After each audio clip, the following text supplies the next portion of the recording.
ఈరోజు నా పదవి విరామానికి వచ్చినటువంటి జడ్ఓ మేడం గారు, డిసిఓ మేడం గారు, అదేవిధంగా వాళ్ళందరికీ కూడా వచ్చినటువంటి ప్రిన్సిపల్స్ అందరికీ కూడా నేను కృతజ్ఞతలు తెలియజేసుకుంటున్నాను. అదేవిధంగా నిజంగా కూడా నేను 33 సంవత్సరాల సర్వీస్ పూర్తి చేసుకున్నాను. నాకు ఆనందంగానే ఉంది, సంతోషంగా ఉంది. ఈరోజు ఈ కార్యక్రమాన్ని ఇంత సమర్థవంతంగా, ఇంత డిసిప్లిన్గా నేను ఊహించలేకపోయాను. I'm appreciative entire our staff. One more, నేను లాస్ట్ ఇయర్ అక్టోబర్ 9వ తారీఖున జాయిన్ అయ్యాను.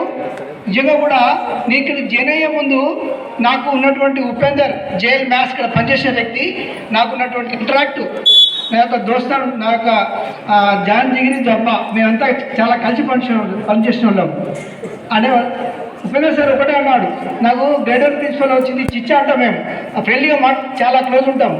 అలాగే ఏం కాదు చిచ్చా, అక్కడికి వెళ్ళు, స్టాఫ్ మంచుకుంటారు. అదేవిధంగా అబ్దుల్ రహీం సార్ ఉన్నారు, మీరు చూసుకుంటారని చెప్పారు.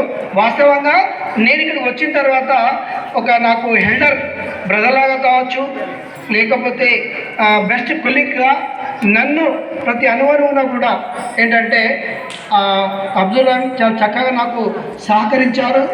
ఆయనతో పాటు కూడా ప్రతి స్టాఫ్, ప్రతి ఒక్కరు కూడా నాకు అందరూ సహకరించారు.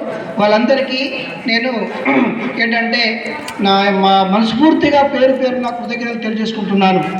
ఇంకో విషయం ఏంటంటే ఈ సందర్భంగా నాకు ఈ యొక్క పదవి విరమణ తీసుకున్న సందర్భంగా నా బాధ్యతలన్నీ కూడా నా యొక్క ఉన్నటువంటి అన్ని తాళం చేయలన్నీ కూడా రహీం సార్కి నేను అప్పచెప్పడం జరుగుతూ ఉంటుంది. నాకు మీరు ఎలా సహకరించారో అదేవిధంగా అబ్దుల్ రహీం సార్ గారు కూడా తప్పకుండా సహకరించాలి. మన స్టాఫ్ అందరూ మంచి స్టాఫ్. వాస్తవంగా చిన్నగా ఏదో వస్తుంటాయి పోతుంటాయి, కానీ దాన్ని మనసులో పెట్టుకోకుండా బడిని కాపాడుతూ, పిల్లల్ని కాపాడుతూ ఈ యొక్క అకాడమీకి కూడా 100% రిజల్ట్స్ తీసుకురావాలని పూర్తి స్థాయిలో రహీం సార్కి సహకరించాలని నేను కోరుకుంటున్నాను. ఇంకో విషయం ఏంటంటే నేను ఊహించలేదు, వాస్తవంగా మన జిల్లా ప్రిన్సిపల్స్, నాకు గతంలో పరిచయం ఉన్నటువంటి మా శ్రీనివాసరావు డిసిఓ సారు, మన అరుణ మేడం, నాకు చాలా ఎందుకో ఆత్మీయత, నాకు తోడబుట్టే చెల్లెలు లేదు, కానీ వాస్తవంగా ఏంటంటే నాకు అంత అభిమానమైనటువంటి శారదా మేడం గారు నన్ను అంత గౌరవించడము, నేను కూడా అక్క అని పిలవడం, ఒకసారి చెల్లె అని పిలవడం, ఇలా నాకు అలవాటు అయిపోయింది. అంత అన్నింటిగా వీళ్ళు వచ్చి నన్ను ఇంత ఘనంగా నన్ను సత్కరించిన, ఘనంగా ఈ సభకు వాళ్ళు వచ్చి నా సభను సక్సెస్ఫుల్ చేసినందుకు పేరున జడ్ఓ మేడం గారికి, శారదాక్క గారికి, మరియు డి శ్రీనివాస్ సార్ గారికి నా హృదయపూర్వకంగా, నా కుటుంబ సభ్యుల తరఫున, నా పాఠశాల విద్యార్థుల తరఫున, స్టాఫ్ తరఫున మరొకసారి కృతజ్ఞతలు తెలియజేసుకుంటున్నాను. అదేవిధంగా జస్ట్ ఒక్క నిమిషం ప్లీజ్.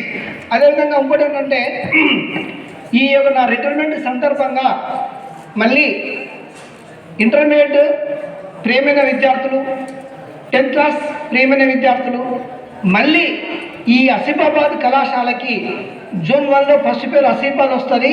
మళ్ళీ 100% రిజల్ట్స్ ఈ సందర్భంగా మీరందరూ తీసుకురావాలని నా జేఎల్స్కి, నా 10th క్లాస్ డీల్ చేసే టీచర్స్కి అందరికీ కూడా నేను పేరున నేను కృతజ్ఞతలు కోరుకుంటున్నాను. వాళ్ళు కూడా మళ్ళీ ఈ కాళేశ్వరం జోన్ స్టేట్లోనే జోన్ 1 లాగానే మళ్ళీ అన్ని రంగాల్లో, అంటే రిజల్ట్స్లో కానీ, ఆటపాటల్లో కానీ, స్పోర్ట్స్లో కానీ అన్ని విషయాల్లో ముందుండాలని కోరుకుంటూ ఈ యొక్క చిన్న ఉపన్యాసాన్ని నేను ముగిస్తున్నాను. అందరికీ నా సరిత, మా భార్య వాళ్ళ తండ్రి, కూర్చున్నది తల్లి. అయితే నేను క్యాజువల్గా ఏంటంటే నేను ఎప్పుడు కానీ అత్తమ్మని పిలవను, అక్కనే పిలుస్తా. అంటే నా మిస్సెస్ కోడల రూపంలో నేను చేసుకోవడం జరిగింది. ఆ బంధుత్వం, ఆ విధానం అట్లే కొనసాగుతుంది. నా మ్యారేజ్ కూడా వాస్తవంగా 92లో నేను జాయిన్ అయ్యాను. నేను చేరినప్పటికీ ఈ ఉద్యోగం ఉంటుందో పోతో ఏంటి సొసైటీ ఇట్లా ఉందని చెప్పి భయపడిపోయి నాది రెగ్యులేషన్ అయ్యేదాకా కూడా నేను పెళ్లి చేసుకోలేదు. Is promise. 95 May 3 నా మ్యారేజ్. అప్పటి నుంచి వెళ్ళి 96లో మా బాబు, తర్వాత 99లో మా పాప, ఇద్దరు పిల్లలు. అయినప్పుడు కూడా నిజంగా ఏంటంటే నా భార్య కూడా చదువు మీద బాగా ఇంట్రెస్ట్. కానీ ఇద్దరు పిల్లలు చేతికి వచ్చేసారు. వీళ్ళంతా 6th 8th ఉన్నారు పిల్లలు. వాళ్ళు స్నానాలు చేసి వాళ్ళు బడికి వెళ్ళిపోయేవాళ్ళు. అయితే అప్పటికి కూడా మా మిసెస్తో పాటు ఇంకో శారదా మేడం అని మా ఇంటి పక్క ఇల్లు ఉంటారు. వీళ్ళిద్దరు కొంచెం చదువుకున్న వాళ్ళు మా వాడలో. అయితే వాళ్ళతో దోస్తరుగా మా మిసెస్ కూడా వెళ్ళడం జరిగింది. అంటే టైప్ లోయర్ పాసు, దాంతోపాటు కూడా ఏంటంటే ఇంటర్మీడియట్ కొనసాగించింది. కిలావరంగల్ కోటలో ఏంటంటే గవర్నమెంట్ జూనియర్ కాలేజ్, అంటే ఆర్ఎల్ఈ గుచ్చే జూనియర్ కాలేజ్ ఒకటి ఉండేది. ఆ కాలేజ్ ఇప్పుడు కూడా కొనసాగుతుంది. మా మిసెస్ ఇంట్లో ఉండి ఏం చేస్తారో వెళ్తా ఉంటే వెళ్ళిపో చదువుకోపో అని చెప్పాను. మా మిసెస్ కూడా 2024 ఐ థింక్ అంతేనా 2004లో మా మిస్సెస్ ఏంటంటే కాలేజీ ఫస్ట్. ఇంకో విషయం ఏంటంటే ఆశ్చర్యకర విషయం ఏంటంటే మా మిస్సెస్ తీసుకున్నది హెచ్ఈసి ఆర్ట్స్ సెక్షన్. హిస్టరీలో 100కు 96 మార్కులు, 100కు 96 మార్కులు హిస్టరీలో. అయితే ఏంటంటే నిజంగా కూడా కాలేజ్ ప్రిన్సిపాల్కి అప్రిషియేషన్ లెటర్ వచ్చింది. మా మేడం కూడా గోల్డ్ మెడల్ వచ్చింది ఆ కాలంలోనే. అంటే 2006లో 7లో అది అయిపోవడంతో 2 సంవత్సరాలకి ఆమె ఆ చదువు మీద చాలా ఇంట్రెస్ట్. ఇది నిజంగా కూడా నాకు 2 పిల్లలు ఉన్నారు. కానీ నా 2 పిల్లల్ని కూడా ఏంటంటే వాళ్ళ తల్లిదండ్రులు కూడా మా మిస్సెస్ని అంటే చదువుకోవడానికి బాగా ప్రోత్సహించేవాళ్ళు. నిజంగా కూడా ఏంటంటే మా పిల్లలు కూడా అంత చక్కగా, అంటే అప్పటికి మా పిల్లల మీద చాలా అభిమానం మా అత్తమ్మ వాళ్ళకి. పిల్లల్ని చక్కగా చదివించడం కానీ, బడికి పంపడం కానీ, తీసుకురావడం కానీ చాలా చక్కగా మా అత్తమ్మ నాకు సహకరించారు.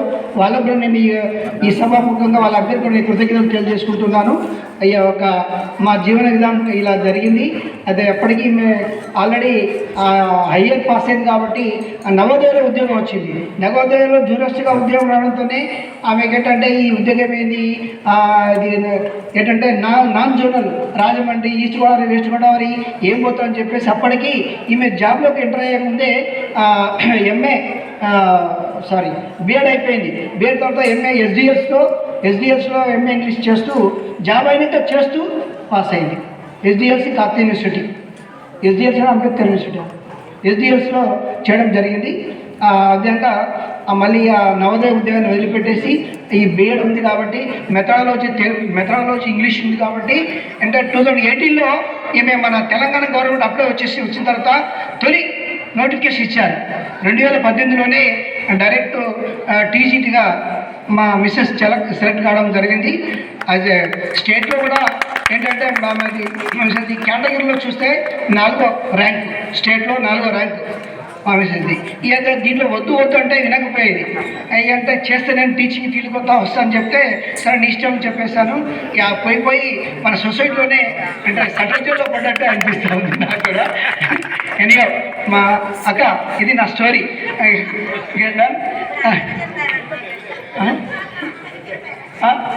అన్న కూడా చెప్తా.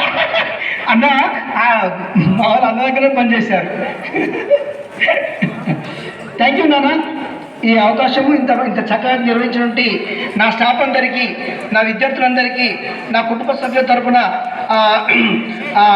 వేదిక ఉన్న వాళ్ళ పెద్దల తరఫున, అఫీషియల్ తరఫున కూడా మరొకసారి నా స్టాఫ్ అందరికీ కృతజ్ఞతలు పేరు తెలుసుకుంటూ ముగిస్తున్నాను.